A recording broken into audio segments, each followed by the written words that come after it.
ক্যালিফোর্নিয়ার বিশাল মরুভূমির মধ্যে এমন একটি জায়গা রয়েছে যেখানে সাধারণ সমাজের সমস্ত আইন, নিয়ম কানুন এবং নিয়ন্ত্রণ যেন অদৃশ্য হয়ে যায়। এই জায়গাটি হচ্ছে স্ল্যাব সিটি, একটি অদ্ভুত রহস্যময় স্থান যা এখন আমেরিকার শেষ আইনশূন্য শহর হিসেবে পরিচিত। এখানে কোনো পুলিশ নেই, কোনো আইন নেই এবং সবচেয়ে বড় কথা, এখানে বাসাবাড়ি ভাড়া দেওয়ার কোনো প্রয়োজন নেই। তবে কিভাবে এই জায়গাটি এত বছর ধরে টিকে আছে, এখানে যারা বাস করেন তারা কিভাবে জীবনযাপন করেন, আসুন জানি স্ল্যাব সিটির ইতিহাস এবং এখানকার বাসিন্দাদের জীবনযাপন সম্পর্কে।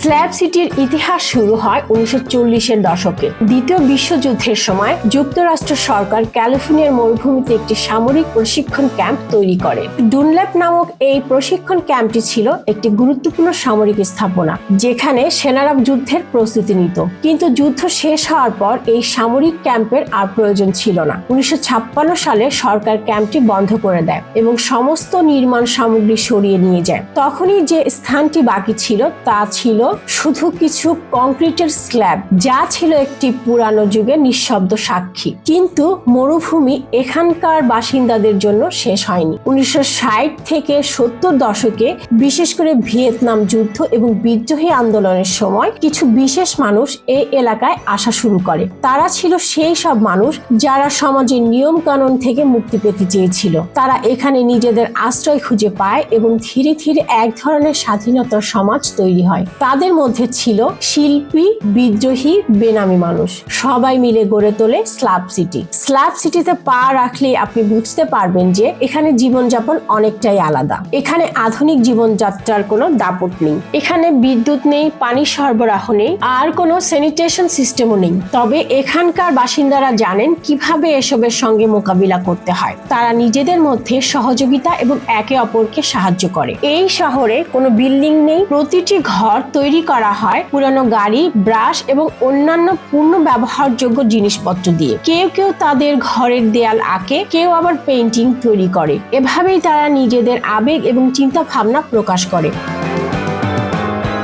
এখানে জীবনযাপন করে এমন কিছু মানুষের গল্প তুলে ধরা যাক। লিলি একজন শিল্পী যিনি একসময় লস অ্যাঞ্জেলসের বড় গ্যালারিতে কাজ করতেন। তবে তিনি সেখানে থাকতে আর চাইলেন না, কারণ সেখানে শিল্পীর স্বাধীনতা ছিল না। তিনি এখন স্ল্যাব সিটিতে এসে যা খুশি তাই আঁকেন, নিজের মতো করে। এখানকার পরিবেশ তাকে এক নতুন দৃষ্টি দিয়েছে, যেখানে সৃজনশীলতা পূর্ণ স্বাধীনতা পায়। আরেকজন ম্যাক্স, তিনি এখানে থাকতে চান কারণ এখানে তাকে কেউ বলে না কি করতে হবে। এখানকার বাসিন্দারা নিজেদের স্বাধীনতার পথে চলতে চান, আর তারা একে অপরের সঙ্গে মেলামেশা করে নিজেদের আদর্শ সমাজের কথা চিন্তা করে। এছাড়া সারা, এক মধ্যবয়সী মহিলা যিনি একসময় পারিবারিক নির্যাতনের শিকার হয়েছিলেন, স্ল্যাব সিটিতে এসে একটি নতুন জীবনের শুরু করেছেন। তিনি বলেন, এখানে আমি শান্তিতে আছি, কেউ জানে না আমি কোথায়। এখানে কেউ আমাকে আমার অতীত সম্পর্কে প্রশ্ন করে না। স্ল্যাব সিটি এমন একটি স্থান যেখানে স্বাধীনতার সাথে সাথে অনেক ধরনের চ্যালেঞ্জও রয়েছে। একদিকে এটি শিল্পীদের জন্য একটি মুক্ত স্থান, যেখানে তারা তাদের সৃজনশীলতাকে মুক্তভাবে প্রকাশ করতে পারেন। অন্যদিকে এটি একটি ভয়ঙ্কর এবং অজ্ঞাত জীবনযাপনও হতে পারে, যেখানে বাসিন্দাদের কাছে বেঁচে থাকার সংগ্রাম অবিরত চলতে থাকে। এখানে বাসিন্দাদের মুখোমুখি হতে হয় অনেক ঝুঁকি। এখানে নেই কোনো পুলিশ, কোনো সুরক্ষা ব্যবস্থা। এখানে সংঘর্ষ এবং চুরি হওয়া খুবই সাধারণ ঘটনা। তবে এখানকার বাসিন্দারা নিজেদের মধ্যে সমঝোতা তৈরি করে এবং সমস্যাগুলো সমাধান করার চেষ্টা করে। এক বাসিন্দা বলেন, যদি কেউ কোনো অপরাধ করে আমরা পুলিশকে ডাকি না, আমরা নিজেদের মধ্যে সমস্যা সমাধান করি। স্ল্যাব সিটি একদিকে যেমন এক ধরনের স্বাধীনতা প্রদর্শন করে, তেমনি বাইরের বিশ্ব এর উপরে চাপ সৃষ্টি করতে শুরু করেছে। এখানকার জমি ক্যালিফোর্নিয়া সরকারের অধীনে এবং তাদের মাঝে মাঝে এর উন্নয়ন নিয়ে আলোচনা হয়। অনেক সময় সরকার এখানে উন্নয়ন কাজ শুরু করতে চায়, যা স্ল্যাব সিটির বাসিন্দাদের জন্য একটা বড় হুমকি হতে পারে। সলভেশন মাউন্টেন একটি আশার আলোকবর্তিতা।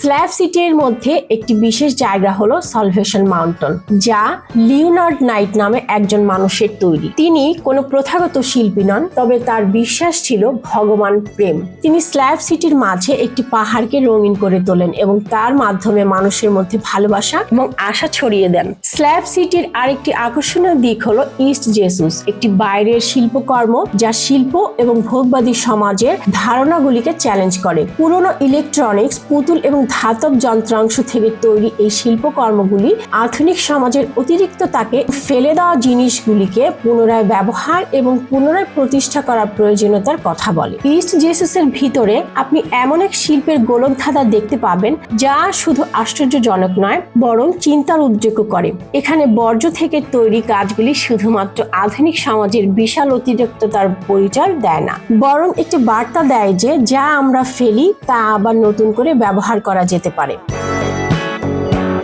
স্ল্যাব সিটির সৃজনশীলতা শুধু শিল্পেই সীমাবদ্ধ নয়, বরং সঙ্গীতেও তার প্রভাব বিস্তার করেছে। প্রতি শনিবার রাতে দ্য রেঞ্জ নামে একটি আউটডোর ভেন্যুতে সঙ্গীতজ্ঞদের একটি দল একত্রিত হয়। এই জায়গাটি পুরনো কাঠ এবং পুনঃপ্রক্রিয়াজাত উপকরণ দিয়ে তৈরি। সঙ্গীতের সুরে পরিবেষ্টিত হয় পুরো স্থান। আগুনের লেলিহান শিখা রাতে জ্বলে ওঠে এবং পৃথিবীর বিভিন্ন প্রান্ত থেকে আসা মানুষ একত্রিত হয় এই মুহূর্তে অংশ নিতে, কোনো বিচার ছাড়া। স্ল্যাব সিটিতে কমিউনিটি খাবারের আয়োজনে একটি বড় ব্যাপার।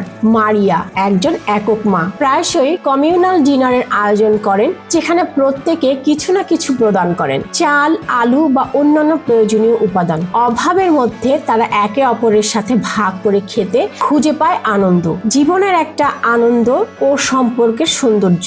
স্ল্যাব সিটি শুধুমাত্র মরুভূমির এক বিচ্ছিন্ন সম্প্রদায় নয়, এটি একটি স্থান যা আমাদের স্বাধীনতা, সমাজ এবং মানবিক সংযোগের প্রকৃতি সম্পর্কে কঠিন প্রশ্ন উত্থাপন করে।